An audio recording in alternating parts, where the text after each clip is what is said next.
चलिए अब हम मई मंथ का 2025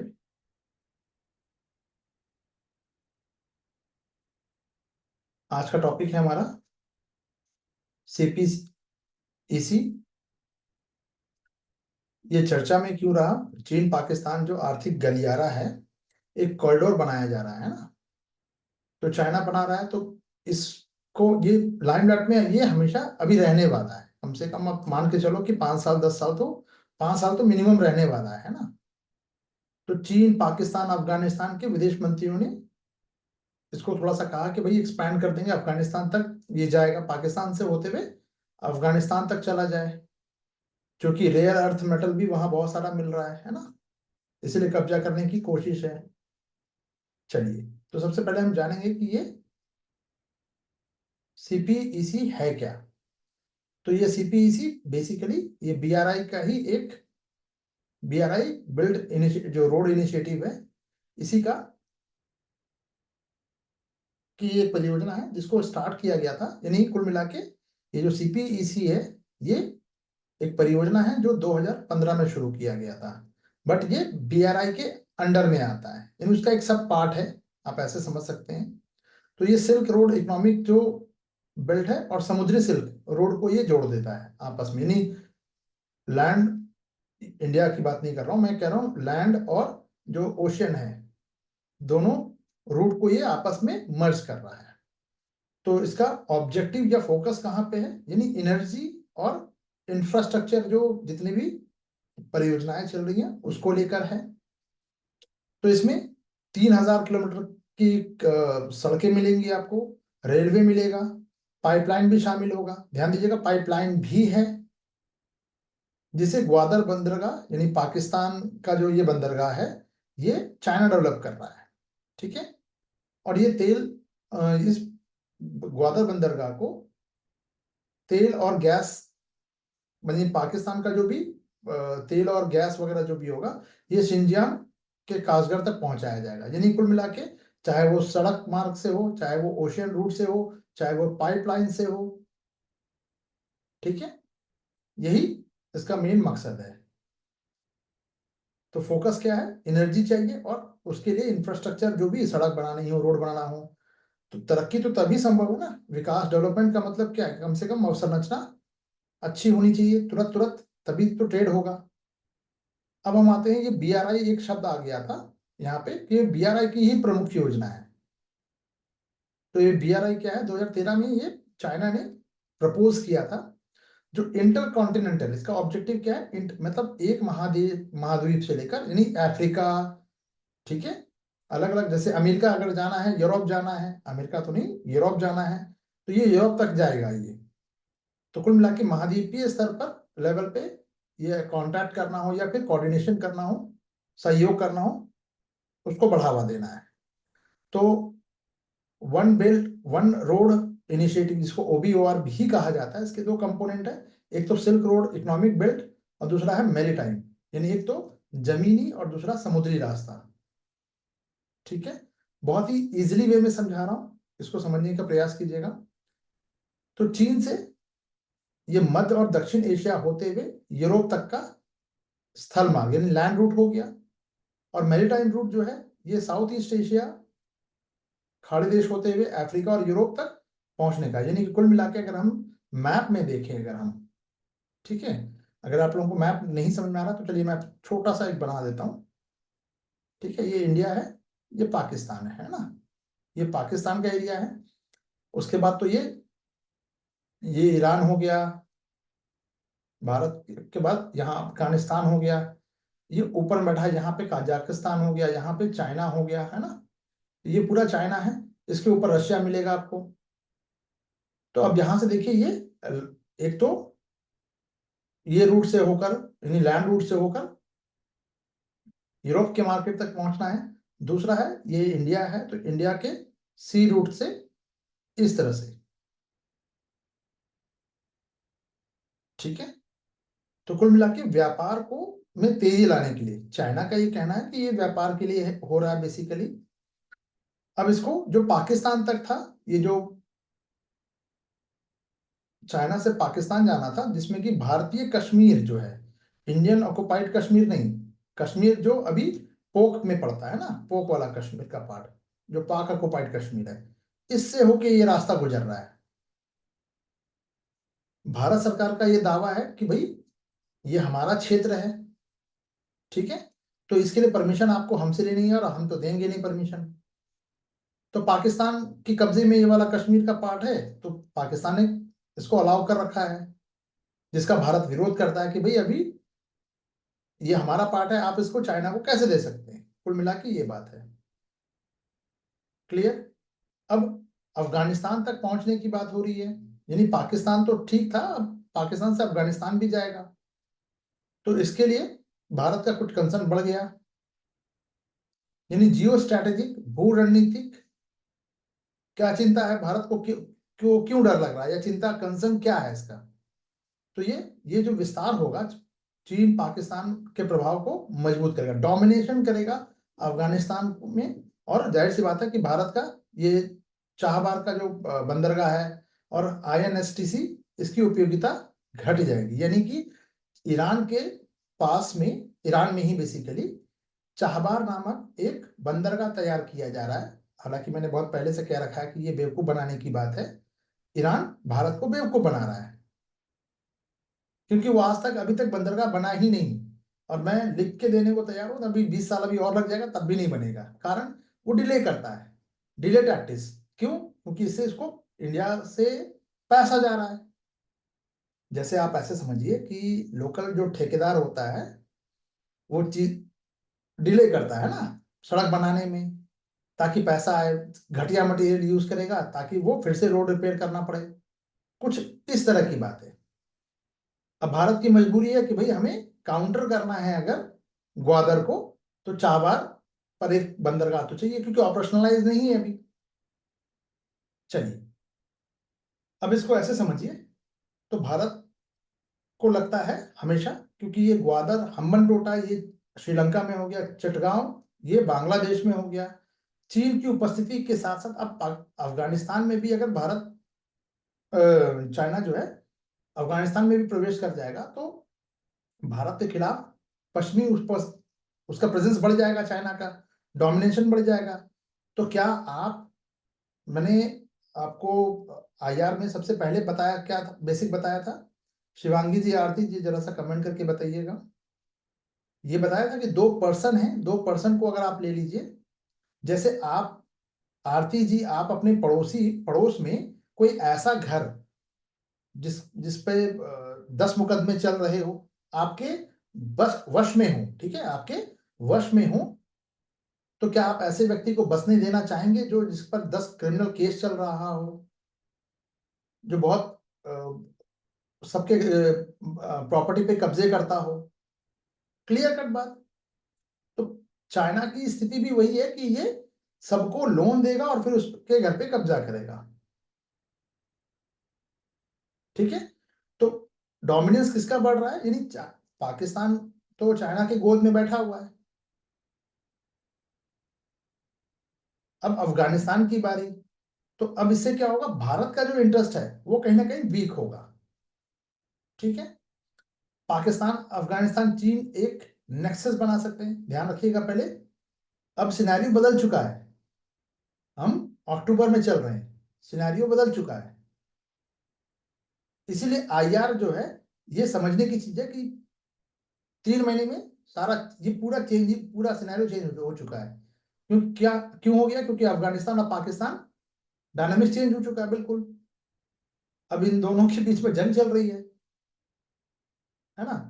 चाइना और भारत के बीच में दूरियां जो थी वो कम हो रही है, जस्ट बिकॉज ऑफ अमेरिका। बात समझ में आ रही है?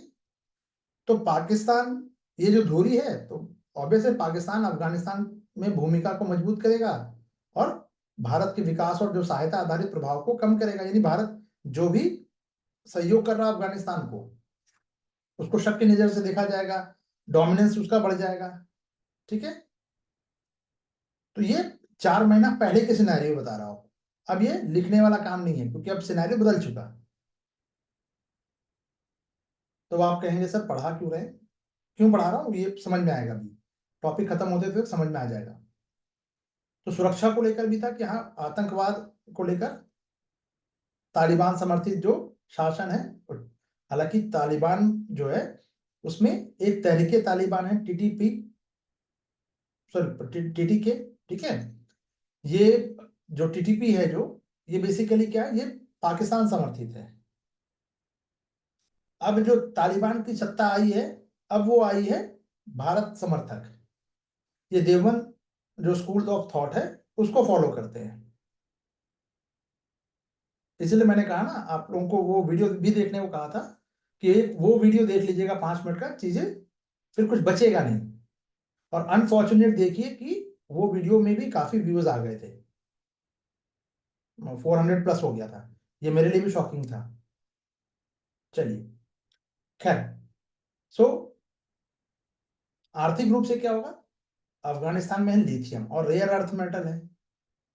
तो चाइना का जो एकाधिकार है भारत को उच्च जो टेक्नोलॉजी है या क्लीन एनर्जी के क्षेत्र में भाई देने से मना किया जा सकता है।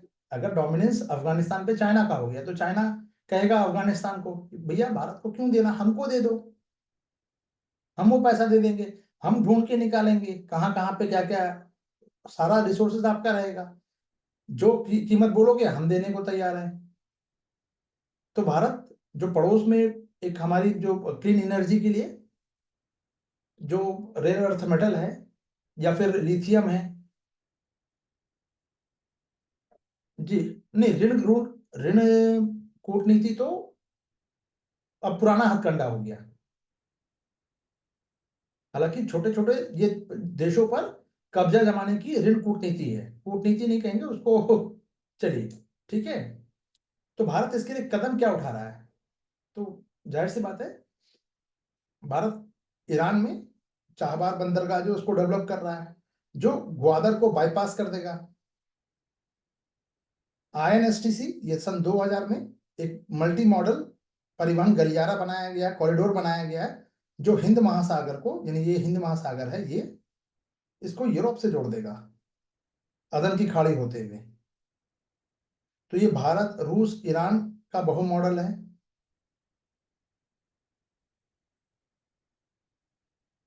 जहां नहीं समझ में आएगा वहां पूछते चलिएगा, ठीक है, क्योंकि आईआर अलग से नहीं पढ़ाया जा रहा है आप लोगों को, इसी में ही सब कुछ, इसलिए मैं बहुत डीप में चला जाता हूं कभी कभी। आईएमईसी की बात करें, हाँ बिल्कुल, जो जो क्वेश्चन दिमाग में आता चाहिएगा मैं उसको क्लियर करता चलूंगा, ठीक है। तो भारत, बिल्कुल आप लोग अपना क्वेश्चन लिख दीजिए, मैं टॉपिक को खत्म करके फिर आप लोगों के क्वेश्चंस को ले लूंगा, ठीक है। तो भारत मध्य पूर्व, मिडिल ईस्ट, यूरोप को जोड़ने वाला जो मार्ग है ये। अब देखिए, एक तो हमारा क्या निकल के आया, आईएनएसटीसी, ये भी एक कॉरिडोर ही है, रास्ता है।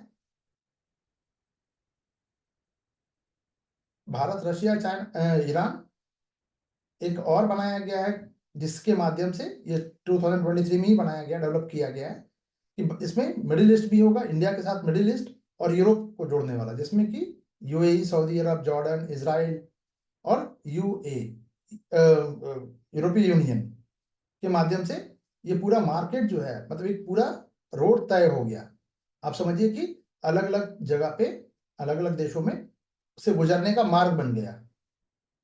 डायरेक्ट मार्ग अगर होगा, जैसे कि एक ही, आप इसको ऐसे समझिए, ये जो हाईवे बनाए जा रहे हैं, ये 10 किलोमीटर एक लंबा हाईवे है सपोज, यानी एक बार टोल अब से 10 किलोमीटर के बाद ही लगेगा, 50 किलोमीटर के बाद ही लगेगा, बीच में कोई रुकावट नहीं, तो स्पीड बढ़ जाएगी ट्रांसपोर्टेशन का, बीच में कोई ऑब्स्टिकल नहीं रहेगा। अगर हर जगह पे हर 1 किलोमीटर पे अगर हम चेक पोस्ट लगा दें, उसको रोकने की स्पीड ब्रेकर लगा दें, तो दिक्कतें होंगी।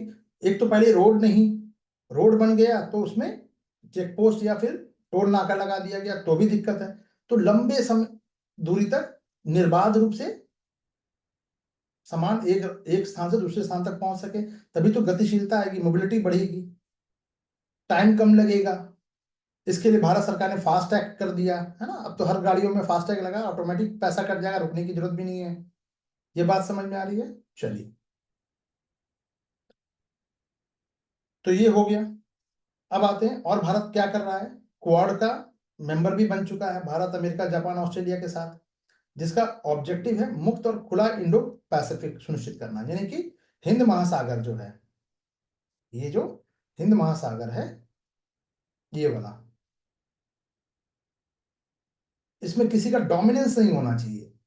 तो चाइना, तो आपको मैंने अभी बताया कि चाइना सी रूट से डोमिनेंस, अगर वो रास्ता बना रहा है अपना, तो कहेगा कि भैया ये तो मेरा रूट है, ठीक है।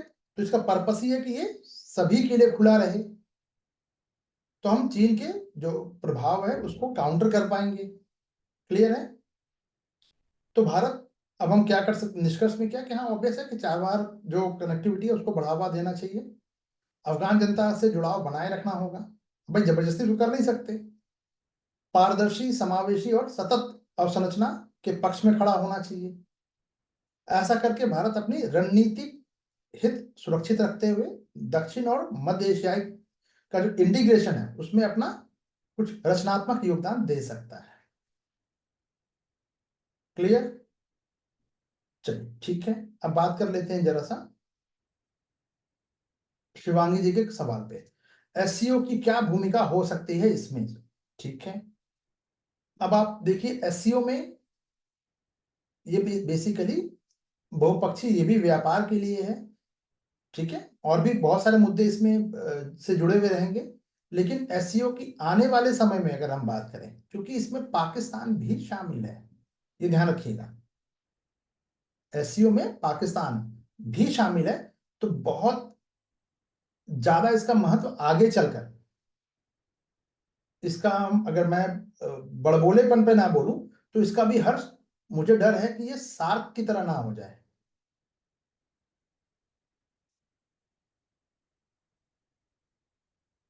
क्योंकि जहां जहां पे पाकिस्तान है वो ऑब्स्टिकल करेगा ही करेगा। क्लियर। तो एससीओ की भूमिका अभी इसमें, ये इन्होंने जो अपना बैंक बनाया है, बैंक से इसका कोई लेना देना नहीं है, क्योंकि ये अपने अपने देशों में क्या कर रहे हैं, इंफ्रास्ट्रक्चर को डेवलप करने के लिए उस बैंक में जो पहले कंट्रीब्यूशन देना पड़ता है और फिर उससे आप पैसे भी ले सकते हैं, इस तरह की बातें हैं। मेंबर भले बन गए लेकिन हमारे चैलेंजेस कम नहीं है। तो एससीओ की अगर हम बात करें, तो एससीओ में चूंकि पाकिस्तान है, तो आगे आने वाले वर्षों में आप ये 6 महीना साल भर में देख लीजिएगा, मेरी ये बात, मुझे डर है, मैं चाहता हूं कि मैं गलत साबित हो जाऊं, लेकिन मैं होऊंगा नहीं, क्योंकि भारत की विदेश नीति क्या है अभी, पाकिस्तान को आइसोलेट करना, ठीक है। तो पाकिस्तान को आइसोलेट, सार्क में वो मेंबर था, हमने सार्क छोड़ दिया, बात समझ में आ रही है। अब अब आप बोलोगे सर यूएन भी छोड़ दे, नहीं नहीं, यूएन वाली बात नहीं है, जहां पे हम उसको डेंट लगा सकते हैं वहां की बात करें, तो भारत को पहले अपना कद बढ़ाना पड़ेगा, तभी ये संभव है, और इतना जल्दी ये होने से रहा, क्योंकि पाकिस्तान को सपोर्ट करने के लिए अमेरिका खड़ा है, चाइना थोड़ा पीछे हाथ खींचेगा तो अमेरिका खड़ा हो जाएगा, बात समझ में आ रही है। तो जो एससीओ की जो भूमिका है यहाँ पे, बीआरआई में पारदर्शिता के ऊपर बात कर सकते हैं, नहीं नहीं नहीं नहीं नहीं, बीआरआई का तो भारत विरोध ही करता है भाई, नहीं कर सकते, नहीं कर सकते, क्यों नहीं कर सकते, एससीओ की बैठक में शिवांगी जी, आप कहोगे कि आप उसके ऊपर बात कर सकते हैं, ये वो मंच है ही नहीं बात करने वाला। जैसे कि आप ऐसे समझिए, कुछ प्रोटोकॉल होते हैं, जैसे कि जब बहुपक्षीय मंच होता है कोई भी मंच, तो उसमें बायलैटरल जो मुद्दे होते हैं उसको नहीं उठाया जाता, जैसे कि आतंकवाद का मुद्दा है, तो बायलैटरल नहीं है, मल्टीलैटरल है, बहुपक्षीय है, सभी देश से कुछ ना कम या ज्यादा इफेक्टेड है, तो हम वो वाला मुद्दा उठा सकते हैं, लेकिन हम पाकिस्तान का नाम नहीं ले सकते वहां पे। बच्चे बच्चे को पता है कि पाकिस्तान प्रायोजित आतंकवाद से भारत त्रस्त है, लेकिन इसके बावजूद हम वहां पे ये बात नहीं उठा सकते, क्योंकि वो मंच नहीं है। पाकिस्तान ये हमेशा प्रोटोकॉल तोड़ता है, ये भी समझिए, वो आरोप लगाता है भारत पे, लेकिन अभी 1-2 वर्षों से देखा जा रहा है कि वो भी बच रहा है। तो एससीओ की भूमिका पॉलिटिकल ज्यादा है, इकोनॉमिकल ज्यादा है। बनस्पत की इंफ्रास्ट्रक्चर को डेवलप करना है, वो करना है, कीजिए, कोई दिक्कत नहीं। बट भारत एससीओ का मेंबर है, भारत है, लेकिन पाकिस्तान के रहते अब बहुत ज्यादा इस पे मुझे फ्यूचर कुछ दिख नहीं रहा है इसमें।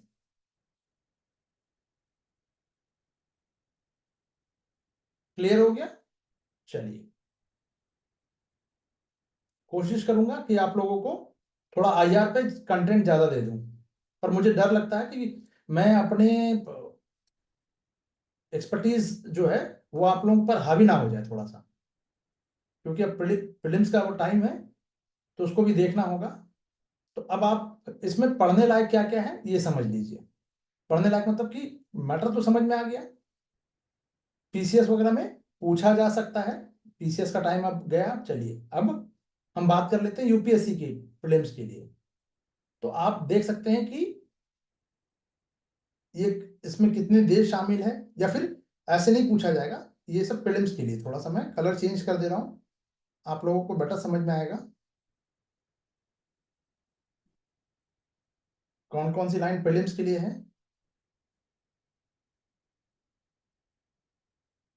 ठीक है, करते जाइए जल्दी से।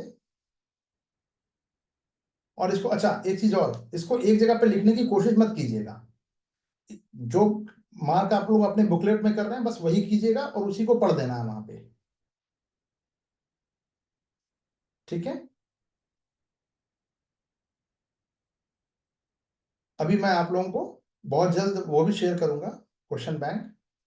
तो आप देखिएगा, क्योंकि ओरिजिनल क्वेश्चन लगाने में टाइम लग रहा है थोड़ा सा। क्लियर है? अफगानिस्तान में क्या है? रेयर अर्थ मेटल और लिथियम का भंडार है, ये देख लीजिए, बस हो गया। ये आप देख सकते हैं प्रीलिम्स के लिए, प्रीलिम्स के लिए ये देख सकते हैं। क्वाड तो आपको पता ही है, फिर भी देख लीजिए। चलिए, कौन कौन से मेंबर, कंट्री मेंबर है, क्या पर्पस है उसका, दो चीजें हो गई। क्लियर है? तो प्रीलिम्स के पर्पस से हम इसको देखेंगे, क्योंकि अब पूरा सिनेरियो चेंज हो चुका है, डायनामिक्स चेंज हो चुका है। तो अब ये मेंस में नहीं आने वाला, तो आप इसको छोड़ सकते हैं अब। हाँ, लेकिन प्रीलिम्स वाले क्वेश्चन को करना है। ठीक है। अच्छा, एक होमवर्क मैंने दिया था आप लोगों को, आप लोगों ने शायद किया नहीं है उसको, नहीं तो अब तक आ जाना चाहिए था आंसर।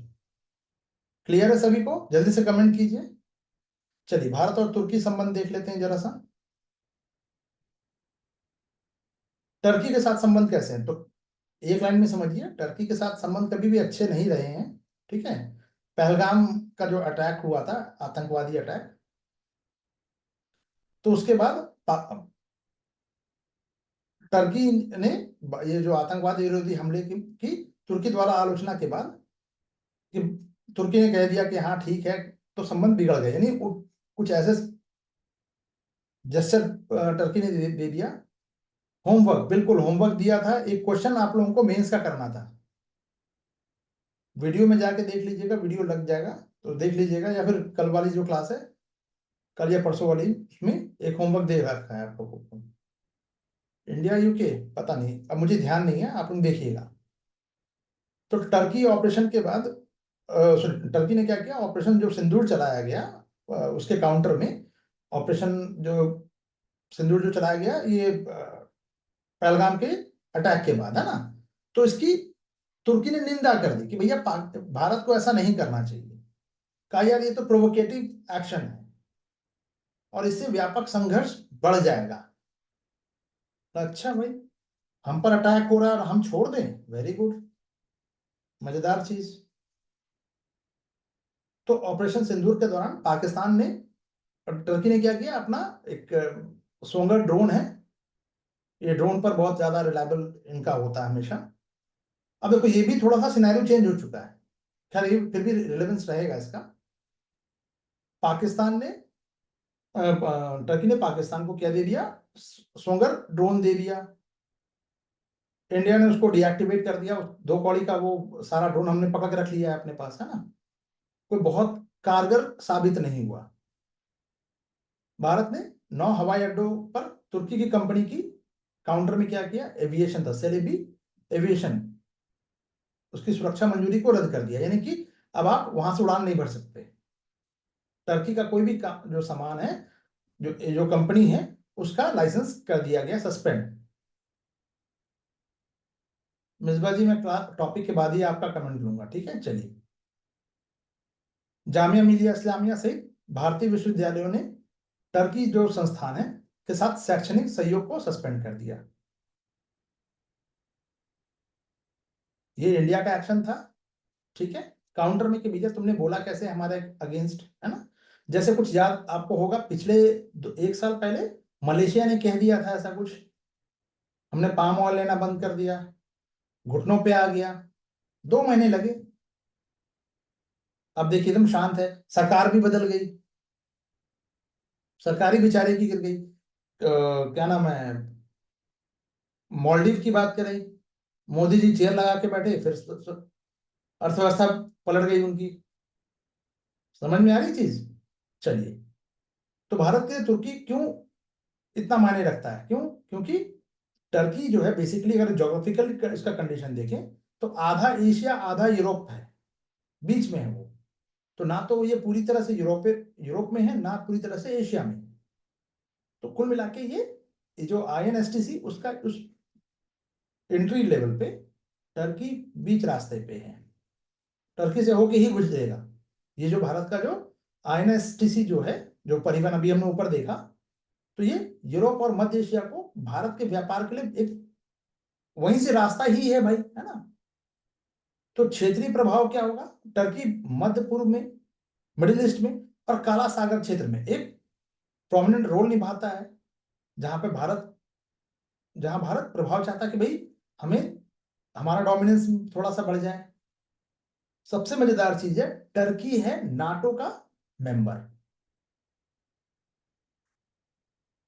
अभी आप लोगों ने कुछ दिन पहले क्या देखा कि टर्की का जो जहाज है हिंद महासागर में, सॉरी भूमध्य जो सागर जो है वहां पे भारतीय जो जहाज है उसको जासूसी कर रहा, उसको आने आने जाने से रोक रहा था। ठीक है, हम उस पर नहीं जाएंगे कि कितना उसको नुकसान हो गया। उसे क्या लगता था कि भाई नाटो की सेना जो है वो हमको बचाने आएगी। इंटरनेशनल जो प्लेयर्स है उन्होंने साफ साफ कह दिया, भैया आपका आपका मैटर आप देख लो, कितना नुकसान हुआ है वो सोच, अभी अभी काउंट करने में लगे होंगे वो। ठीक है, चलिए, तो अब वैश्विक मंच में भारत और तुर्की यानी G20 के में ये दोनों सदस्य हैं। UNSC में सुधार यानी रिफॉर्म के की बात करें तो टर्की यानी भारत चाहता है कि उसे परमानेंट ये मिले, मेंबरशिप मिले परमानेंट वाला, है ना। तो टर्की यहाँ पे UNSC में भारत की स्थायी सीट का समर्थन करता है। हालांकि कब बात पलट जाए ये नहीं कहा जा सकता। तो संबंध, ये पुरानी बात हो गई अप्रैल मंथ में। अभी क्या चेंजेस आ गए हैं कि भैया अब वो नहीं करेगा, आनाकानी करेगा। ठीक है, तो भारत तुर्की संबंध में जो कंटेम्परेरी जो चैलेंजेस हैं वो क्या है।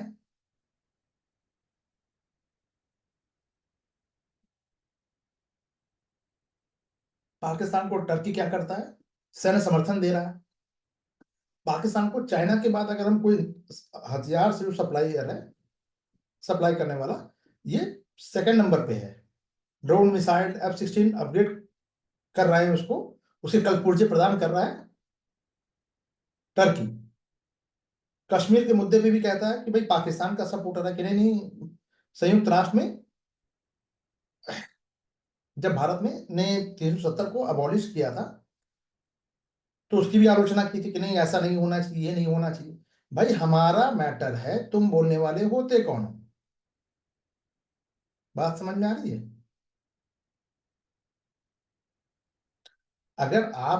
मैं अगर ये कहूं कि आरती जी आपके दीवार का रंग नीला होना चाहिए, पीला होना चाहिए, तो आरती जी सबसे पहले कहेंगे ना कि सर मेरे घर का जो दीवार है इस मैटर पे आप क्यों बोल रहे हो। मैं कहूँ आरती जी आपको ये खाना चाहिए और ये नहीं खाना चाहिए, ये कपड़े पहनने चाहिए, ये कपड़े नहीं पहनने चाहिए, तो मेरे कंट्रोल करने से या मेरे डायरेक्शन, ये अनवांटेड चीजें हैं, तो किसी के भी पर्सनल मामले में हम इंटरफेयर नहीं कर सकते। इसी तरह से दो देश के बीच में हम उसके डोमेस्टिक जो पॉलिसी है, जब तक वो हमारे अगेंस्ट ना हो तब तक हमें बोलने का अधिकार नहीं है, नैतिकता ये कहती है। Clear cut. चलिए अब कहानी का ये जो कथा का ये कथा बोल दिया यहाँ पे, टर्की समर्थित जो सोशल मीडिया है अभियान है, भारत के आंतरिक मामलों को अंतर्राष्ट्रीय बनाने का प्रयास करते हैं, यानी अनस्टेबल करने का प्रयास करते रहते हैं स्टोरी बना बना के। टर्की और अजरबैजान पाकिस्तान धुरी भी एक ये लोग अपने तीन देश मिलकर एक नेक्सस बना रहे हैं, टर्की अजरबैजान और पाकिस्तान। ठीक है, तो अजरबैजान यहाँ पे यूरोप में है, ठीक है, आप यूरोप के पास में देख लीजिए। अब इसके पक्ष में काउंटर में अजरबैजान की जो कह सकते हैं कि राइवरी जो है, एक और देश है, क्या नाम है उसका, जल्दी से बताइए मिसबा जी, आपने तो पढ़ा ही होगा। अरे जल्दी से बताइए भाई, उस कंट्री का नाम मैं भूल रहा हूँ, कमेंट करके बताइएगा। जॉर्डन के बगल में, अजरबैजान के बगल में कौन सा देश है जो उसका, जैसे कि भारत पाकिस्तान में संबंध खराब रहते हैं वैसे ही अजरबैजान के साथ, मैं देखिए अचानक मेरा ध्यान जो है उस नाम, आर्मेनिया, आर्मेनिया से, हाँ बिल्कुल। तो अब भारत किसको सपोर्ट कर रहा है, आर्मेनिया को। पाकिस्तान अजरबैजान को सपोर्ट कर रहा है, ये आर्मेनिया को कर रहे हैं। टर्की पाकिस्तान को सपोर्ट कर रहा है, तो हम इसके बगल में ग्रीस है, इसको सपोर्ट कर रहे हैं। भाई तुम मेरे दुश्मन को सपोर्ट करोगे, हम तुम्हारे दुश्मन को सपोर्ट करेंगे, सीधी सी बात।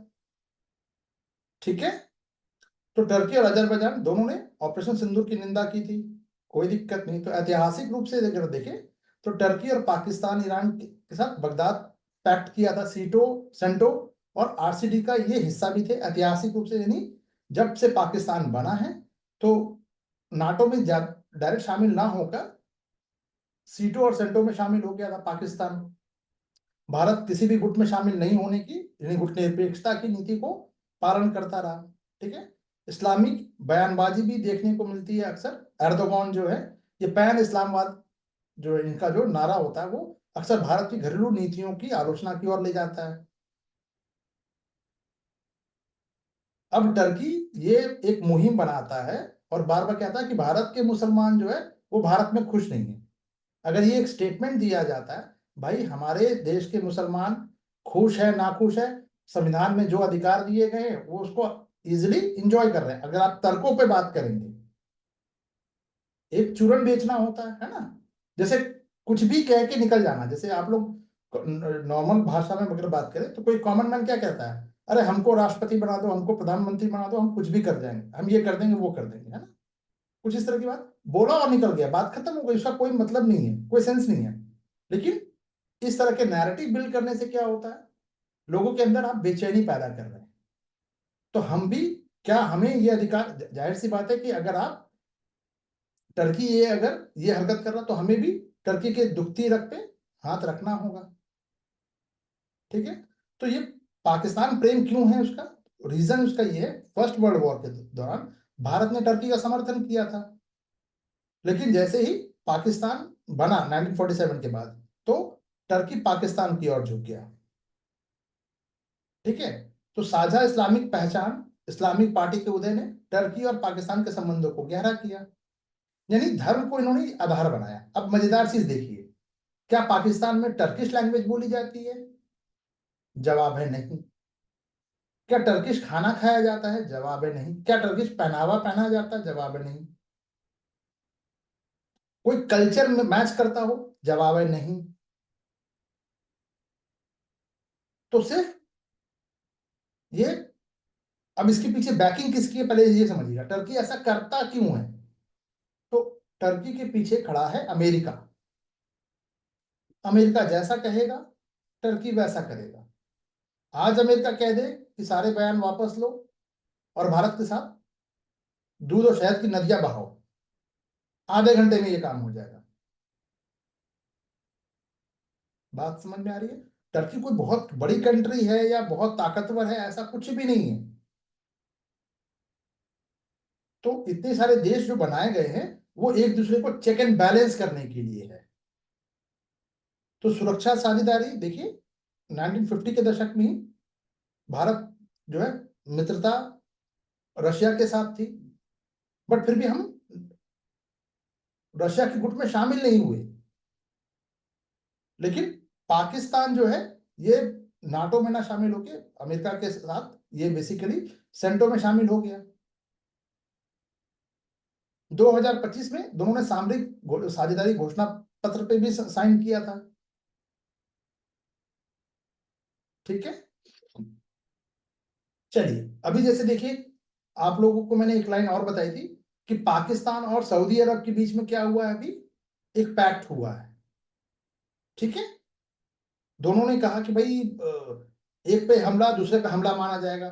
ठीक है, अभी अफगानिस्तान में पाकिस्तान पे हमला किया, पहले उन्होंने किया बाद में अफगानिस्तान ने भी किया। क्या सऊदी अरब बीच में आया? जवाब है नहीं। बात समझ में आ रही है? चलिए, तो परमाणु विरोध 1998 में देखिए, टर्की ने भारत के परमाणु परीक्षण का विरोध किया था। एनएसजी सदस्यता सहित पाकिस्तान के परमाणु रुख का समर्थन किया था। यानी पाकिस्तान के पास परमाणु बम है, सही बात है, होना चाहिए। भारत के पास नहीं होना चाहिए। कुल मिला के ये बात है। ठीक है, तो अगर हम थोड़ा सा राजनयिक संबंध देखें अगर थोड़ा सा, तो एक एक डिप्लोमेटिक जो रिलेशन है वो स्टैब्लिश हुआ था 1948 में टर्की के साथ। और आर्थिक सहयोग के लिए संयुक्त आयोग का गठन भी हुआ है 83 में। ये सब पढ़ने की जरूरत नहीं है आपको, ना लिखने की जरूरत है, बस एक बैक ऑफ द माइंड आपके होना चाहिए कि ये हम जैसे 1947 में भारत जो है नया भारत बना है ना, भारत तो पहले से ही था, नया भारत जो कटा पिट लूटा पिटा भारत जो बचा हुआ था 1947 के बाद, उसके बाद ये 1948 में राजनयिक जो डिप्लोमेटिक जो रिलेशन है वो स्टैब्लिश हुए टर्की के साथ। हमने 23 में फेब 23 में जब टर्की में भूकंप आया तो ऑपरेशन दोस्त के तहत हमने भूकंप सहायता राहत भी प्रदान की, बहुत सारे मैन पावर भेजे, खाने का सामान भेजा, सब कुछ भेजा। बदले में क्या मिल रहा है? तो इसका मतलब ये नहीं है कि हमने जवाब नहीं दिया, जवाब तो हमने उनकी पूरी एनर्जी जो लाइन है उसको काट के दे दिया एक ही बार में। तो आप ये जरा सोच के देखिए, कोई ये साफ साफ इंटरनेशनल कम्युनिटी को दिखाना भी था कि भाई हम सहायता भी कर रहे हैं, लेकिन हमें कोई प्रोवोकेटिव एक्शन लिया जाएगा, बिना बात के उकसाया जाएगा। हमने टर्की जहाजों को कहा कि यहां से हट जाइए, रास्ता दे दीजिए, यह आपका एरिया नहीं है, इंटरनेशनल ये लाइन है, ये सी रूट है, कोई भी आ जा सकता है। पर टर्की ने कहा ऐसे कैसे? तो भारत ने भी कहा जैसे तैसे। समझ में आई बात? चलिए, तो व्यापार की बात करें, अब तो व्यापार भी बहुत कम हो गया। तो भारत ये व्यापार जो है ना भारत के पक्ष में झुका हुआ है, यानी हम निर्यात टर्की को ज्यादा करते हैं। तो ये सब अब जरूरत की चीज नहीं है। ठीक है, बहुत सारे जो टर्की जाने वाले जो है वो कैंसिलेशन हो गया, टर्की को भी अच्छा खासा डेंट लग चुका है। ठीक है, पीपल टू पीपल कांटेक्ट की बात करें तो टर्की में लगभग 3,000 भारतीय रहते हैं, 200 छात्र इसमें हैं। 23 में 3 लाख जो भारतीय पर्यटक गए थे, टर्की का दौरा किया था, अब वो खत्म हो गया। 3 लाख भारतीय, समझ रहे हैं? 3 लाख बहुत बड़ा नंबर है ये। तो डायलॉग फिर भी चल रहा है, ऐसा नहीं है। तो दोनों ने मिलकर शिक्षा व्यापार को नियमित इसमें डायलॉग करते रहते थे। अब पूरा सिनेरियो चेंज हो चुका है, इसलिए इसको छोड़ दीजिए। ऑपरेशन दोस्त आप इसका नाम ले सकते हैं, मेंस वगैरह में अगर आ जाएगा टर्की को लेकर, हालांकि इतना इंपॉर्टेंट नहीं है, तो आप लिख सकते हैं कि हाँ भैया हमने भूकंप वगैरह जब आया था टर्की में तो 2023 में हमने मदद भी की है। ठीक है, तो तनाव के बावजूद बहुपक्षीय मंच और टर्की के साथ जो कंपटीशन है, जैसे ग्रीस, साइप्रस, इजराइल, यूएई के साथ साझेदारी के माध्यम से संबंधों को बैलेंस कर सकता है, कर भी रहा है। तो एक व्यवहारिक साझेदारी के लिए आपसी सम्मान और सहयोग महत्वपूर्ण है। ये काम की चीज है मेंस के लिए। बाकी आपको प्रीलिम्स की बात करें हम, तो प्रीलिम्स में आप प्रीलिम्स के लिए कुछ पॉइंट्स को इसको ले सकते हैं।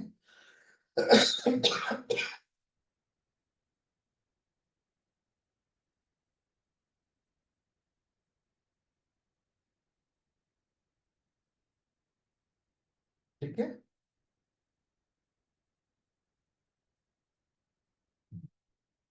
बस इतना सफिशिएंट है,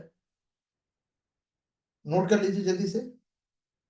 अब आप लोगों का कोई सवाल है तो पूछ लीजिए। हाँ मिसबा जी, आपका कुछ कमेंट था। कहाँ गया मिसबा जी का? इंडिया यूके, हाँ क्या था? अरे यार, ट्रांजिशनल कंट्री, ठीक है। ट्रांस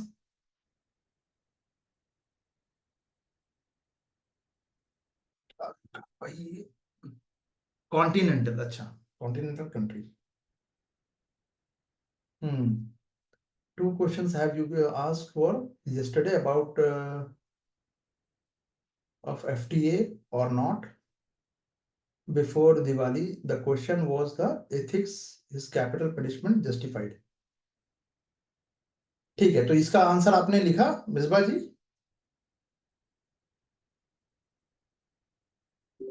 मिसबा जी, अरे यार मेरा ये चूहा परेशान कर रहा है मुझे आज। चलिए, नॉट येट, ठीक है, इसको लिखिएगा। अरे यार इसको क्या हो गया? चलिए आगे बढ़ते हैं। सभी को क्लियर है? शिवांगी जी, थोड़ा बहुत बत्ती जल रही होगी दिमाग की, ज्यादा नहीं तो थोड़ा बहुत तो चल ही रही होगी, है ना? आरती जी, आरती जी का कमेंट नहीं आ रहा है, चलिए। अब आते हैं आईएमएफ को। ये सब बहुत ही जनरल जनरल बातें हैं, ये अभी बेस बनेगा तो आप मेंस तक इसको लेके जा पाइएगा। प्रीलिम्स में भी कुछ कुछ क्वेश्चन आता रहेगा। आईएमएफ क्या कर रहा है? इंटरनेशनल मॉनेटरी फंड जो है, ये पाकिस्तान को अभी लंबा चौड़ा, यानी शॉर्ट टर्म जो लोन है, क्योंकि उसको पे आयात के लिए उसके पास पैसे नहीं है, है ना, तो पैसा इसको बार बार दिया जा रहा है, आईएमएफ ने दिया है, उस पर भारत ने सवाल उठाया है, चिंता दर्शाई है। ठीक है, तो ये शॉर्ट टर्म लोन होता है, ये ध्यान रखिएगा। अभी तक पाकिस्तान को ये लोन नहीं मिल रहा था। ऑपरेशन सिंदूर के बाद जैसे ही भारत ने पाकिस्तान पर वो उनका जो जो अटैक हुआ है, उसके बाद से ये जब आसिफ मुनीर का, जो पाकिस्तान के सो कॉल्ड चीफ मार्शल, जो क्या बोलते हैं उनको, फील्ड मार्शल, ये भी इन्होंने स्वयं को अपने आप को दे दिया, ताज्जुब की बात है। तो ये उनको जो मिला है, खैर ये उनका आपस का अंदरूनी मामला है। तो ये अमेरिका गए तो अमेरिका ने मतलब विद इन 24 आवर्स ये फिर से दे दिया। अब बड़ी रकम है, बड़ा अमाउंट है, तो $1 बिलियन का ये अलाउ कर दिया है पाकिस्तान को। ठीक है, कार्यकारी बोर्ड ने विस्तारित निधि सुविधा कि भाई ठीक है, आर्थिक सुधार कार्यक्रम जो है पाकिस्तान कर रहा है तो चलो हम दे देते हैं। तो ये ईईएफ है क्या? तो भुगतान संतुलन की कमजोर स्थिति और संरचनात्मक चुनौतियों के कारण गंभीर भुगतान असंतुलन का सामना कर रहे देशों की मदद करने के लिए दी जाती है।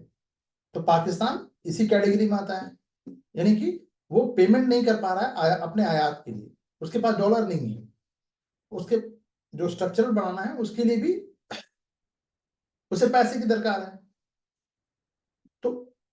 अगर पाकिस्तान की कंडीशन खराब है तो उसको मदद देने में कोई बुराई नहीं थी। तो फिर सवाल उठता है कि भारत इसका विरोध क्यों कर रहा है या कंसर्न क्यों दिखा रहा है। ठीक है, तो आईएमएफ हम उस पर भी अभी आएंगे। पहले हम कुछ टेक्निकल बात जहां पे यूपीएससी आपसे सवाल पूछेगा, पहले हम उस पर फोकस करेंगे। तो आईएमएफ ने लचीलापन और स्थिरता सुरक्षा ये सुविधा जो है, इसके तहत $1.4 बिलियन यानी एसडीआर है, 1 बिलियन की ऋण इन्होंने अलाउ किया है। अब भारत विरोध कर रहा है, तो आईएमएफ की निधि पर हम पहले बात कर लेते हैं कि कितने प्रकार की, इसको हम थोड़ा लास्ट में करेंगे। ठीक है, चलिए चिंता क्यों उठाई है इस पर बात कर लेते हैं पहले। ठीक है, कि ये धन का दुरुपयोग करेगा, यानी इनडायरेक्ट रूप से वो क्या करता है, सीमा पर आतंकवाद का समर्थन करता है, तो आतंकवादियों को नए नए गुट बना के फिर से वो पेमेंट करेगा। सारे पैसे उसने आतंकवाद में अगर बहुत सारा एक बड़ा अमाउंट झोंक रखा है, तो जाहिर सी बात है कि विकास कार्य करने के लिए पैसे नहीं बचेंगे। ठीक है, आर्थिक निर्णयों में पाकिस्तान की सेना जो है वो उसका इंटरफेयर ज्यादा होता है, इसलिए बहुत सारी पॉलिसियां उनकी फेल हो जाती हैं। ठीक है, वैश्विक मूल्यों को कमजोर करना, यानी कि ऋण जो है आतंकवाद में लगे राज्यों को पुरस्कृत किया जा रहा है, यानी वैसे कंट्री जो आतंकवाद को प्रमोट कर रही है, आप उसको लोन दे रहे हो तो क्या होगा, फंड दे रहे हो तो वो तो और ज्यादा बम बनाएगा।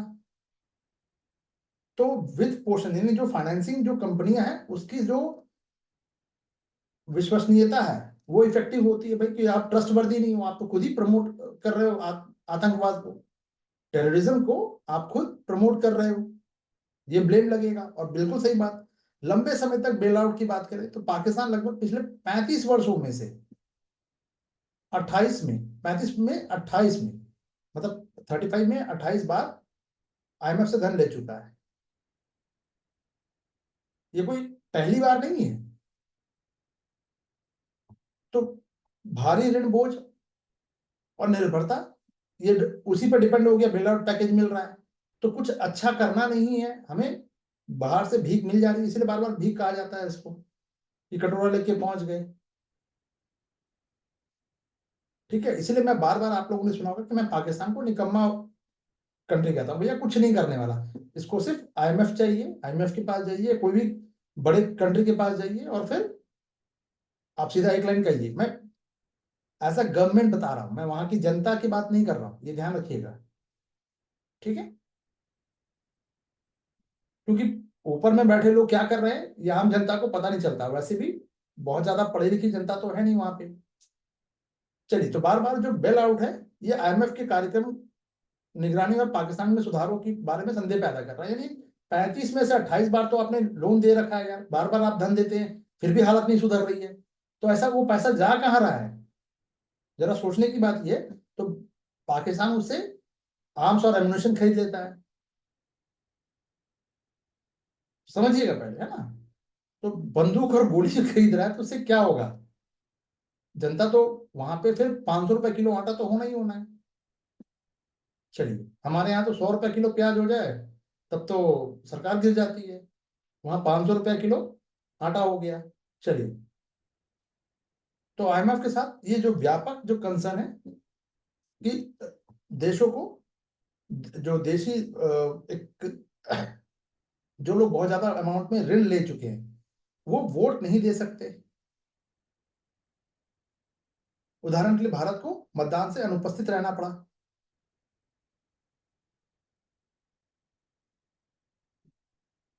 अलोकतांत्रिक तरीका क्या है, जैसे मतदान शक्तियां जो है ये कुछ ही कंट्री के पास ही, यूरोप जापान और अमेरिका की ओर ही झुकी हुई है।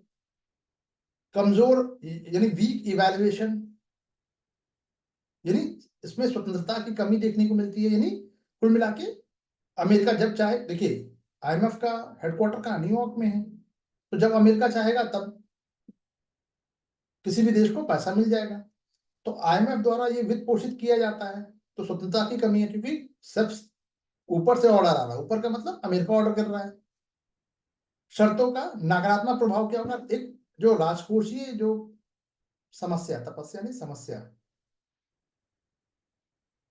राजकोषीय जो समस्या है ये अक्सर गरीबी और सामाजिक खर्चों में कमी लाते हैं। यानी राजकोषीय समस्या का मतलब क्या हो गया? राजकोषीय फंड, अगर आप ऐसे समझिए, सरकार के पास खर्च करने के लिए पैसे नहीं, तो गरीबी बढ़ेगी, सामाजिक कार्य में वो खर्च नहीं कर पाएगी।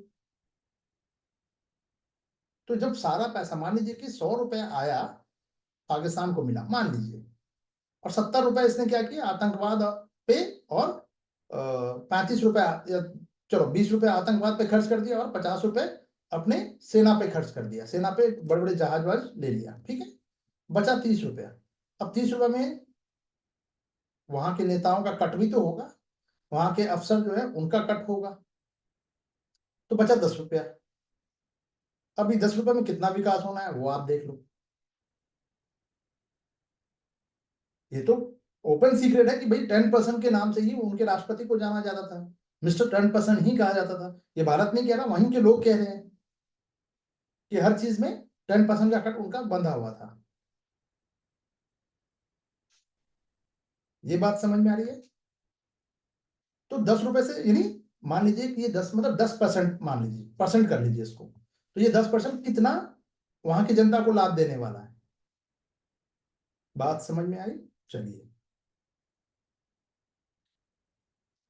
तो क्रियान्वयन के मुद्दे क्या होंगे कि उधार लेने वाले देशों को सुधार के लिए, जैसे 1990 में भारत की जो अर्थव्यवस्था है वो थी एक तरह से लाइसेंस राज, इंस्पेक्टर राज कहा जा सकता है, हर चीज में बहुत ज्यादा ऑब्स्टिकल था, पूरे मार्केट को हमें ओपन करना पड़ गया, तकलीफ हुई, लेकिन उसका रिजल्ट भी देखने को मिला। तो सुधारों के लिए अपने मार्केट को खोलना होगा, जो वर्ल्ड की जो बेस्ट प्रैक्टिसेस और जो प्रथाएं हैं उसको लेके आना होगा अपने कंट्री में, उसको एग्जीक्यूट करना होगा। तो ये पाकिस्तान में नहीं हो रहा है। क्लियर? ये सब दिक्कतें हैं। चलिए, अब इसको हम दो चीजों को प्रीलिम्स के नजर से देख लेते हैं।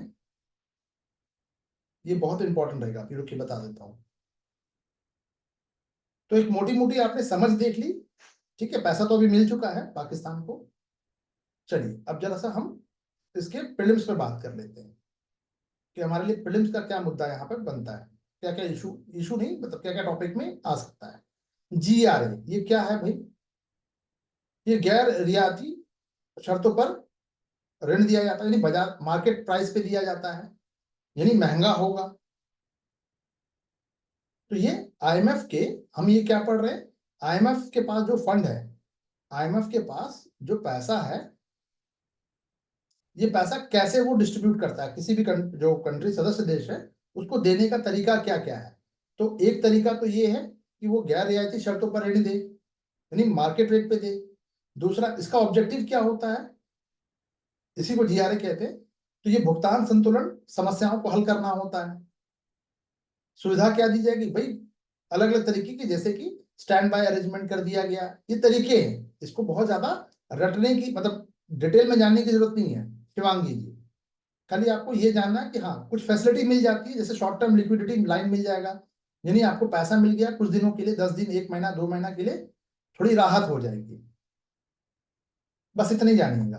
तो ये इतना पढ़ने की जरूरत आपको नहीं है। दूसरा है गरीबी के लिए, तो रियायती और लॉन्ग टर्म होगा, वित्त पोषण भी मिलेगा इसमें, ब्याज मुक्त और कम लागत वाली ऋण मिलेगी, और निम्न आय वाले जो देश है उसका समर्थन करना, यानी IMF ऐसी कंट्री को ये इस तरह का जो लोन देगा कि भैया अपने देश की गरीबी को कम करो, उसको कहेंगे PRGT। पहला क्या हो गया काम की चीज? GRA। ये GRA क्या होगा आरती जी? ये मार्केट प्राइस पे होगा, यानी कि मान लीजिए 10% पे चल रहा मार्केट, 1 लाख रुपया 10% पर, 1 लाख सपोज, तो ये 10% पे मिलेगा जो मार्केट पे होगा। तो ये आपको शॉर्ट टर्म के लिए होगा, यानी आप जो भुगतान बैलेंस ऑफ पेमेंट जो है वो प्रॉब्लम आ रही है, यानी आपने आयात जो किया है, जो सामान बाहर से मंगवाया है, पेट्रोल डीजल जो भी XYZ सामान मंगवाया है, उसको डॉलर में पे करना है, डॉलर आपके पास है नहीं, तो डॉलर इस मार्फत आपको मिल जाएगी। गरीबी निवारण के लिए बिल्कुल IMF देता है। इसमें क्या है, इसको भी आपको रखने की जरूरत नहीं है, बस इतना याद रखिएगा, ब्याज मुक्त या कम ब्याज पे, यानी कि 2% 3% पे ही लोन मिल जाएगा। ठीक है। तीसरा है RST, लचीलापन और स्थिरता ट्रस्ट। ये निम्न आय और कमजोर मध्यम आय वाले देशों के लिए किफायती लॉन्ग टर्म जो लोन है वो प्रोवाइड करता है। यानी इसका ऑब्जेक्टिव क्या है, ये जलवायु, क्लाइमेट चेंज और महामारी जैसे झटकों के खिलाफ विरुद्ध एक फ्लेक्सिबल बनाना कंट्री को। यानी कुल मिला के फ्लेक्सिबल वाले में कहा है, क्या इंपॉर्टेंट है हमारे लिए, ये इंपॉर्टेंट है जलवायु परिवर्तन के लिए, महामारी से निपटने के लिए। ये क्लियर हो गया। तो 3 प्रकार से क्या क्या दिया जा रहा है IMF, आप इसको चाहे तो शॉर्ट में भी लिख सकते हैं, अगर समझ में आ गया है तो अब 3 तरीके से इसको दिया जा सकता है, आप ऐसे शॉर्ट में बना लीजिए। पहला है GRA लिख लीजिए, दूसरा जो है PRGT लिख लीजिए, तीसरा RST लिख लीजिए, डैश दीजिए आराम से, और इसमें लिखिए लॉन्ग टर्म, यानी ये बीओपी की समस्या से को सॉल्व करने के लिए दिया जाता है। शॉर्ट टर्म रहेगा, शॉर्ट टर्म में रहेगा, that's it.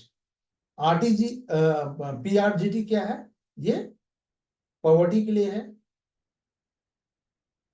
Plus long term रहेगा। और RST क्या है, ये फ्लेक्सिबल वाला रहेगा, ये क्लाइमेट चेंज के लिए रहेगा, और जो पैंडेमिक है उसके रेजिलियंस के लिए दिया जाएगा। इतने छोटे में हो गया, ये हो गया आपका शॉर्ट नोट्स। अब इसको मैंने क्यों बना के दिया, ताकि आप भी बना के रखिए, रिवीजन में बहुत आसानी हो जाएगी। जाहिर सी बात है, अब आप बोलोगे सर निम्न आय छोड़ दिया आपने, नहीं, किसी विकसित देश को तो दिया नहीं जाएगा भाई, कॉमन सेंस लगाओ। अमेरिका लेगा, नहीं लेगा, तो जो कम विकसित देश है या निम्न आय वाले जो देश है उनको दिया जाता है, ये बात खत्म हो गई।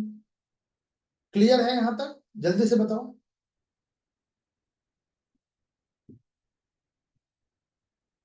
GRA का फुल फॉर्म आप उसको देख लीजिएगा भाई, मैं अभी बता पाने में सक्षम नहीं हूं।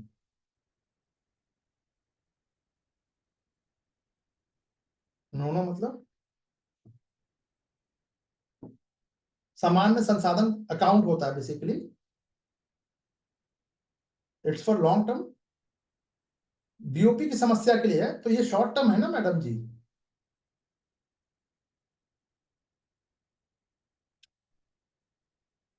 ये भी लॉन्ग, नहीं नहीं मेरी बात सुनिएगा, जब भी बीओपी की समस्या है वो साल भर के लिए दी जा रही है, तो लॉन्ग टर्म नहीं हुआ मैडम जी। अब वर्ल्ड बैंक की हम बात करें, ठीक है, आप मुझे दिखा दीजिएगा भाई कहाँ पढ़ा है आपने। ठीक है, कई बार मैं मल्टीपल टाइम्स बता चुका हूं, वर्ल्ड बैंक जब आप, अच्छा ठीक है, इसको हम देख लेंगे, GRA देख लेंगे, ठीक है मिसबा जी। अभी फिलहाल के लिए आप इसको शॉर्ट टर्म लिख लीजिए, ठीक है, कल तक मैं आपको इसमें और डिटेल बता दूंगा। अगर आप सही होंगी तो मुझे कोई दिक्कत नहीं है उसमें, लेकिन गलत चीजें नहीं जानी चाहिए, मेरा पर्पस ये है।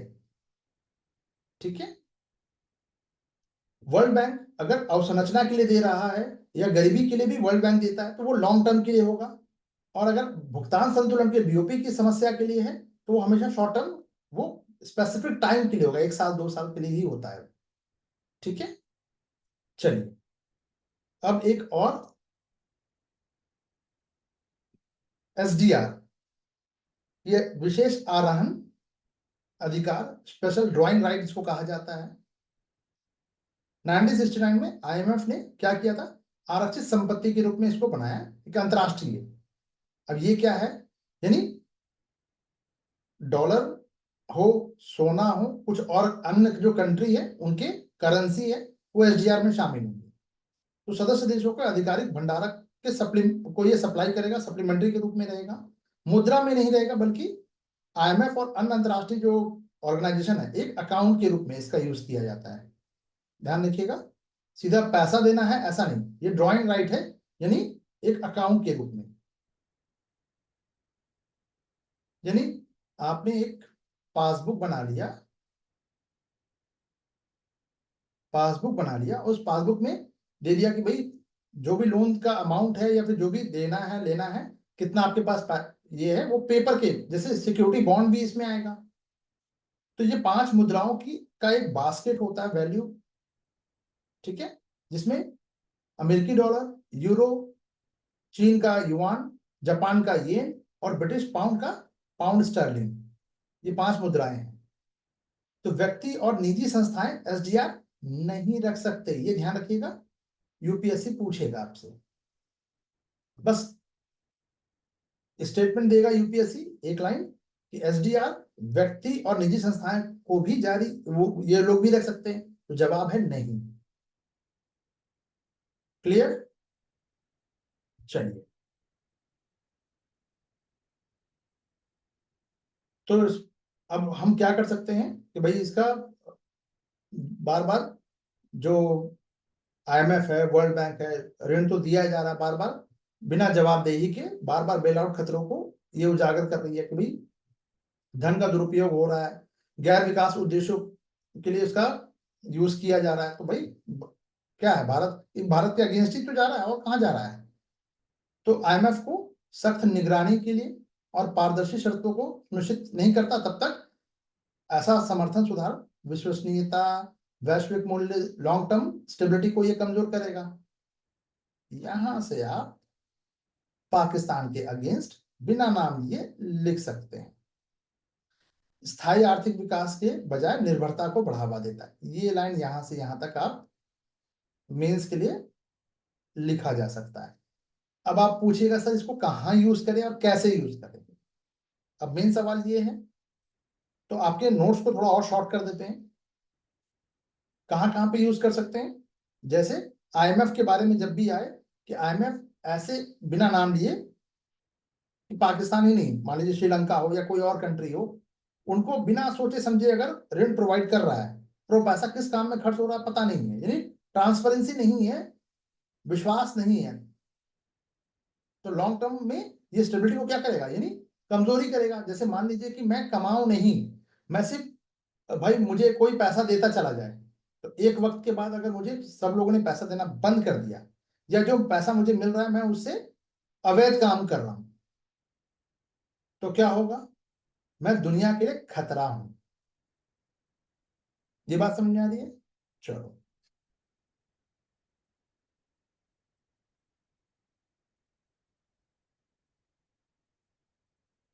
चलिए, संयुक्त राष्ट्र शांति सेना क्यों ये खबरों में थी, तो ये बर्लिन में संपन्न हुआ था। ये संयुक्त राष्ट्र शांति स्थापना जो है, एक उसका मंत्रिमंडलीय एक सम्मेलन था, बर्लिन जर्मनी जर्मनी में ये हुआ था। इंपॉर्टेंट ये नहीं है, अब हम प्रीलिम्स के लिए देखेंगे काम की चीज क्या है, जो हमारे प्रीलिम्स के लिए काम मतलब आ जाए, ठीक है। तो यहां से हम डायरेक्ट देख लेते हैं, बाकी आप इसको देख सकते हैं, बट प्रीलिम्स के लिए टू बी स्पेसिफिक मैं यहाँ बता देता हूँ। इसकी शुरुआत हो रही है 1948 में, ठीक है, यूएनटीएसओ के साथ, ताकि ये युद्ध विराम पर्यवेक्षण संगठन, यानी दो देशों के बीच में अगर लड़ाई बंद हुई है तो वो ऑब्जर्व करेगा कि भैया अब युद्ध स्टार्ट ना हो, पहली चीज। दूसरा, उसकी निगरानी हो सके, ठीक है, इसीलिए ये संगठन को बनाया गया था। तैनाती का मतलब क्या होता है, ये लोग, मैं आम बोलचाल की भाषा में समझा रहा हूं, वो समझिएगा। ये जो काउंसिल है, जो शांति सेना है, ये कहाँ जाएगी, किस देश में इसका डिपुटेशन होगा, ये कौन तय करता है, सुरक्षा परिषद।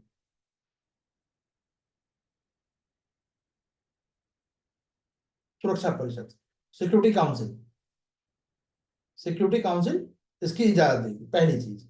बजट वगैरह जो है ये सब महासभा से, हम महासभा जो है, देखिए सिक्योरिटी काउंसिल में 5 स्थायी मेंबर है और 10 अस्थायी।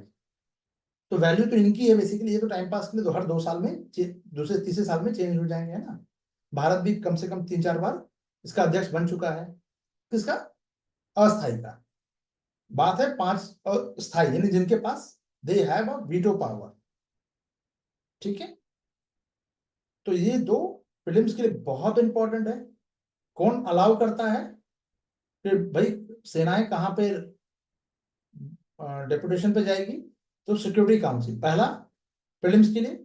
दूसरा, बजट या रिसोर्सेज की बात करें तो उसके लिए अलाउ कौन करेगा? महासभा, यूएन की जो जनरल असेंबली है वो अलाउ करती है। ये रट लीजिए, 26 में आ जाएगा। सिद्धांत क्या? ठीक है, वो कि संघर्ष रत जो पक्षों में सहमति, यानी दोनों पक्षों में सहमति होगी तभी संघर्ष विराम होगा। न्यूट्रलिटी बढ़ती जाएगी। आत्मरक्षा, यानी अगर ये सैनिक, मान लीजिए कि एक अलग देश है, 2 देश आपस में लड़ रहे हैं आपस में, ठीक है, शांति सेना गई कि भैया चलो कुछ लोगों को बाहर निकालना है, इवैक्यूएट करना है। क्या होगा? जब तक इन सैनिकों पर कोई अटैक नहीं करेगा तब तक ये भी अटैक नहीं करेंगे। यानी दोनों आपस में एक दूसरे को मार रहे हैं तो ये सिर्फ देखेंगे।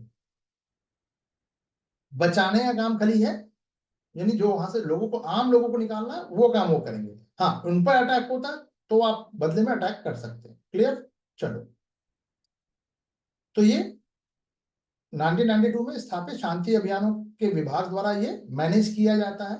वर्तमान में बात करें तो पश्चिमी सहारा, गोलान गोलान हाइट जो है, कांगो डेमोक्रेटिक जो रिपब्लिक है, जैसे क्षेत्र में 11 मिशन की देखरेख कर रहा है। 1988 में इसको नोबेल शांति पुरस्कार भी मिल चुका है।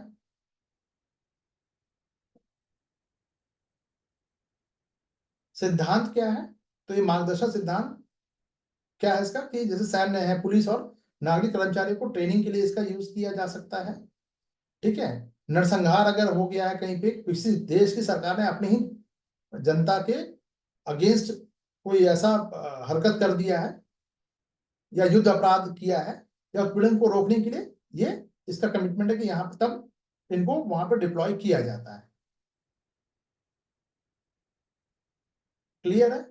चलिए, अब 50 से अधिक मिशनों में भारत का क्या है भाई, कम से कम 3 लाख सैनिक जो है, शांति सैनिक भारत भेज चुका है।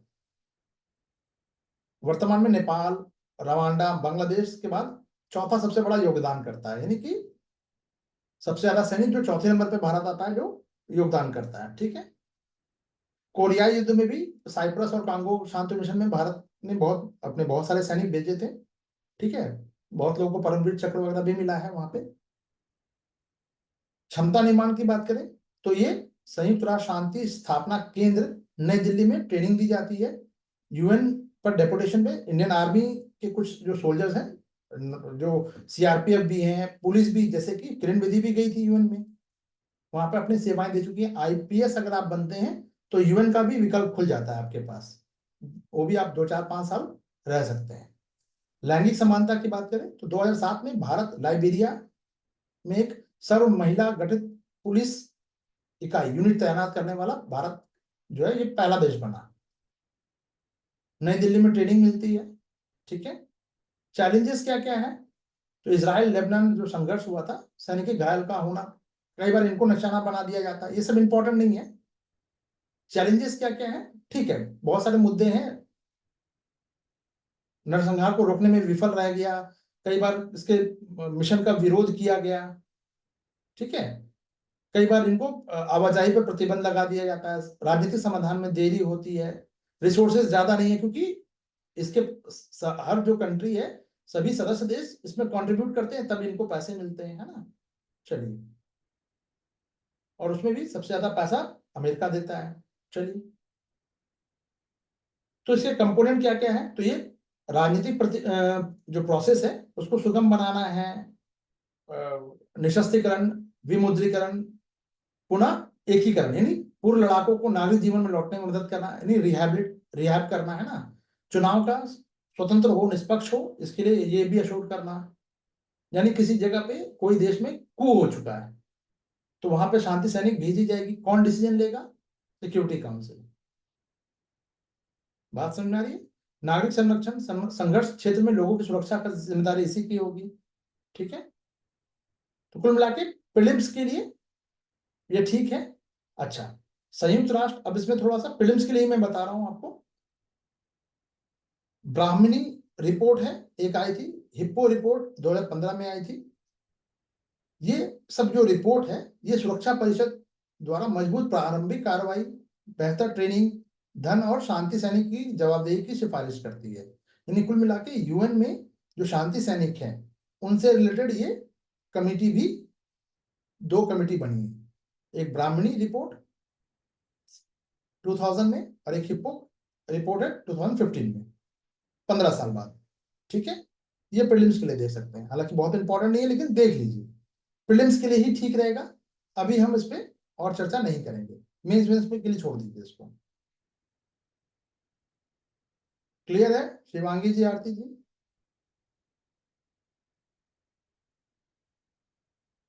चलिए, न्यू डेवलपमेंट बैंक, ये अल्जीरिया जो है, इसका ये चर्चा में क्यों था, क्योंकि नवा जो देश है अल्जीरिया बन गया। भारत की बात करें तो उत्पत्ति 2015 में ही भारत, रशिया, ब्राजील, चाइना, दक्षिण अफ्रीका, ब्रिक्स द्वारा ये स्थापित हुआ है। तो ब्रिक्स ये जो 2010 में अफ्रीका आया है, ये बना है। अब इसमें टोटल कितने हो गए हैं, 9 देश इसमें कंट्री शामिल हो चुके हैं ब्रिक्स में। ठीक है, ध्यान देने की बात है, ये इनका, ये बेसिकली बैंक है, ये 2015 से काम कर रहा है, ये इंपॉर्टेंट है। अभी 9 के 9 नाम आप देख सकते हैं, ये इंपॉर्टेंट रहेगा। अधिकृत जो पूंजी है वो $100 बिलियन की रही। संस्थापक यानी फाउंडर मेंबर जो है ये 5 थे, 5 जो थे, और यही सबसे ज्यादा $50 बिलियन जो है इन सब लोगों ने इकट्ठा कर रखा है। ठीक है, संस्थापक जो सदस्य हैं मतदान करने का अधिकार कम से कम 55% रखते हैं। बहुत इंपॉर्टेंट, ये प्रीलिम्स के लिए बता रहा हूँ, मेंस में नहीं आएगा, प्रीलिम्स के लिए है। ठीक है, अनुच्छेद वगैरह छोड़ दीजिएगा, इसको ये सब जरूरत नहीं है अभी। वर्तमान में सदस्यता कौन कौन कौन सदस्य देश है, तो ये ब्राजील, रशिया, इंडिया, चाइना, दक्षिण अफ्रीका तक तो ठीक है। बांग्लादेश, यूएई, मिस्र और अब अल्जीरिया, 5 और 4 9 हो गए, इसको याद रखिएगा। लेटेस्ट में अल्जीरिया है। ठीक है, मुख्यालय कहाँ पे है इसका, शंघाई चीन में है। ब्रिक्स का शंघाई चीन में, एससीओ का अलग है, बीजिंग में है वो। चलिए, बहुत सारी परियोजनाएं चल रही है। ठीक है, जैसे भारत क्या करता है, ये जो बैंक है उससे भी लोन लेता है। तो हमारे जो विपक्षी दल है उन्होंने कह दिया कि चाइना से हमने पैसे ले लिए। अरे भाई, वो बैंक में हमारा पैसा भी लगा हुआ है। तो भारत में परिवहन, जल संरक्षण आदि के लिए 20 जो परियोजनाएं चल रही है उसमें हमने लगभग $5 बिलियन जो है ले रखा है वहां से।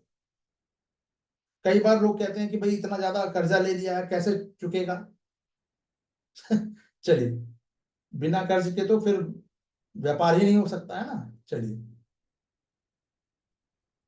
तो कुल मिला के अन्य और जो वित्तीय संस्थान है इसका हम डेट देख लेते हैं, बहुत ज्यादा करने की जरूरत नहीं है, बस इतना याद रखिएगा एडीबी में भारत शामिल है। ठीक है, 1966 में ये स्थापित हुआ है। इसका पर्पस है सामाजिक और आर्थिक विकास और क्षेत्रीय एकीकरण, इंटीग्रेशन। इसके अलावा एआईआईबी बैंक, जिसका अभी मैंने बताया आपको, बीजिंग में है, 2016 में बना है, इसमें भी भारत शामिल है, मेंबर है। ये सतत बुनियादी ढांचे और विकास परियोजनाओं को फंड देता है, मुख्य रूप से एशिया में, लेकिन वैश्विक पहुंच के साथ, यानी कहीं भी। ठीक है, तीसरा है एएफडीबी, ये है 1964 में अस्तित्व में आया। ये अफ्रीका भर में, पूरे अफ्रीकन जो कॉन्टिनेंट है उसमें गरीबी उन्मूलन और सामाजिक आर्थिक विकास के लिए है, भारत सहित। भारत भी इसमें मेंबर है। गैर अफ्रीकी देश इसमें सदस्य भी है, तो भारत है तो ऑब्वियस है कि अफ्रीका में तो भारत आता नहीं है ना। ठीक है, तो तीनों में भारत है, ये ध्यान रखिएगा। क्लियर है?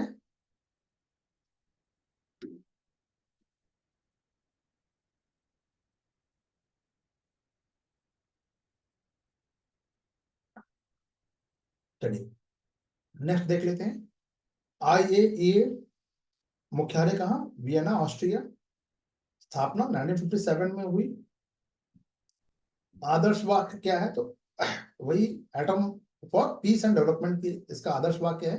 यानी कुल मिला के जो कहीं भी, जैसे अभी आपने हाल में सुना होगा, ईरान ने IAEA को अपने यहाँ पे इंक्वायरी करने से रोक दिया था कि भैया अब हम आपको आने नहीं देंगे, है ना। भारत सदस्य है, बिल्कुल सदस्य है। 94 में वापस ले लिया था, बट उत्तर कोरिया भी शामिल हुआ 74 में, सॉरी। पर वे बाद में उत्तर कोरिया को हटा दिया गया। भारत सदस्य है, बस इतना याद रखिएगा, इसको रहने दीजिए। वार्षिक जो जो सम्मेलन है, सभी सदस्य देश कहाँ बैठक करेंगे? वियना में करेंगे। ठीक है। इसको एक नोबेल पुरस्कार भी मिल गया है, शांति पुरस्कार मिला है। IAEA को कब मिला है? 2005 में मिला है। NTP के साथ भूमिका क्या है? NTP नॉन पॉलिफरेशन ट्रीटी जो है, भारत की बात करें तो NTP का सदस्य नहीं है, लेकिन ये संधि का के तहत अनुपालन को वेरीफाई करता है। NTP क्या है? NPT क्या है? बेसिकली ये गैर परमाणु हथियार वाले राज्यों को IAEA के साथ एक व्यापक सुरक्षा समझौता पर साइन करना होता है। तो भारत ने साइन नहीं किया NTP में, यानी कि आप परमाणु बम का परीक्षण नहीं करेंगे। भारत ने कहा भैया ये भेदभावपूर्ण है, हम तो करेंगे। तो भारत ने इसे साइन नहीं किया, पाकिस्तान ने भी नहीं किया, ये भी ध्यान रखिएगा। चलिए अब बात कर लेते हैं कार वगैरह, चलिए छोड़ दीजिए इसको। NTP NPT, सॉरी, ये NPT क्या है? ये अनिश्चित काल के लिए बेसिकली इसको विस्तारित किया गया है। कुल मिला के देखिए, भारत, इजराइल, पाकिस्तान ने शामिल नहीं हुए हैं। ठीक है। आंशिक परीक्षण प्रतिबंध संधि जो है 1963 में था, भारत ने इसका समर्थन किया है, साइन भी किया है। यहाँ पे PT BT पे भारत ने साइन कर रखा है ऑलरेडी। यानी हम कहाँ पे परीक्षण नहीं करेंगे? वायुमंडल में, अंतरिक्ष में, पानी के नीचे परमाणु परीक्षण नहीं करेंगे। ये संधि ये है, इसके बारे में है। CTBT 1996 में भारत ने साइन नहीं किया, बोला भैया ये तो भेदभावपूर्ण है, हम नहीं करने वाले। यानी सैन्य या शांतिपूर्ण उद्देश्य किसी भी पर्पस के लिए, भारत तो हमेशा कहता है ना कि हम तो शांतिपूर्ण उद्देश्यों के लिए कर रहे हैं, बिजली बनाने के लिए करेंगे, लेकिन ये कहता है कि ना शांतिपूर्ण तरीके से, ना आप सैन्य पर्पस से परमाणु विस्फोट नहीं कर सकते। भारत ने कहा यह भेदभावपूर्ण है, हम नहीं मानेंगे, साइन ही नहीं किया। TPNW परमाणु हथियारों के निषेध पर एक संधि, यानी कोई हथियार नहीं बनाएंगे, परमाणु हथियार से संबंधित गतिविधि में से किसी भी भागीदारी को, यानी आप ना स्टोर करेंगे, ना उसको आप प्रोड्यूस करेंगे, कुछ भी, ना बिजली बनाएंगे, कुछ नहीं, और हथियार में तो बिल्कुल नहीं। ठीक है। तो भारत ने यहां भी कहा कि नहीं, हम इसमें भी साइन नहीं करने वाले। कुल मिला के ये भारत को घेरने के लिए है, पर भारत कहता है भैया हम, आप कुछ भी कर लो, हम साइन नहीं करेंगे। भारत का ये स्टैंड है कि सभी देश अपने परमाणु हथियार खत्म कर दें, हम भी कर देंगे। यानी ये कौन सी बात हुई कि आरती जी कह रही हैं कि बंदूक मेरे पास रहेगी, बाकी सब निहत्थे रहेंगे, ये चलेगा?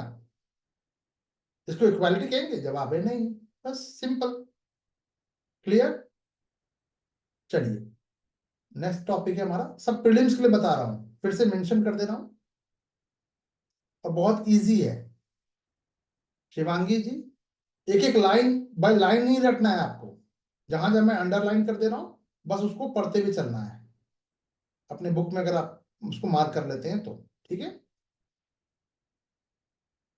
एशियाई उत्पादक संगठन, ठीक है, ये ऑफिशियली रूप से 25-26 में ये अध्यक्षता ग्रहण की है भारत ने। एशियाई उत्पादकता यानी एशियन कंट्री जो है उसकी प्रोडक्टिविटी। मिसबा जी नाम बता दीजिएगा उस टॉपिक का, मैं देख लूंगा फिर। ये भी टॉपिक नहीं है क्या?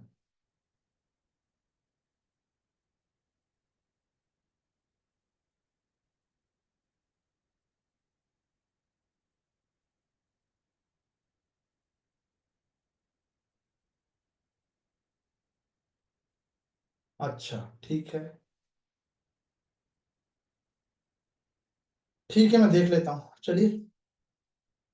अब जो भी छूटेगा आप मुझे बता दीजिएगा। अच्छा, इंग्लिश में नहीं है, ठीक है, मैं आपको देखता हूँ मैं कि क्या छूट गया है। चलिए,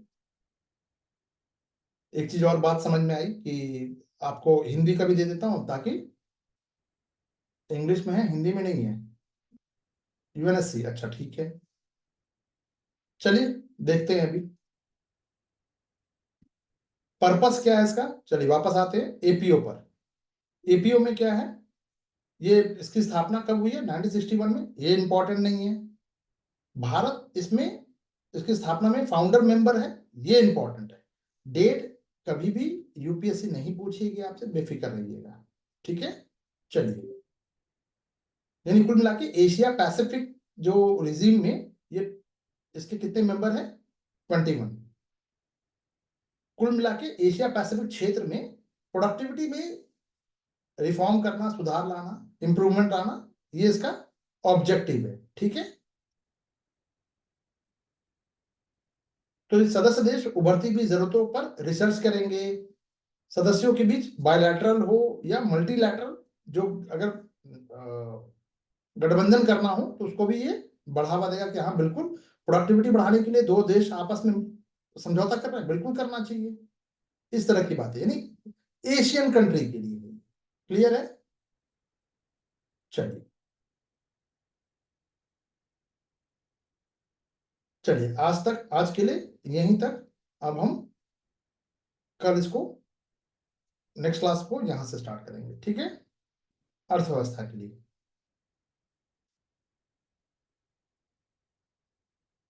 जल्दी से शिवांगी जी, कोई डाउट है, या कोई और, आरती जी, मिसबा जी,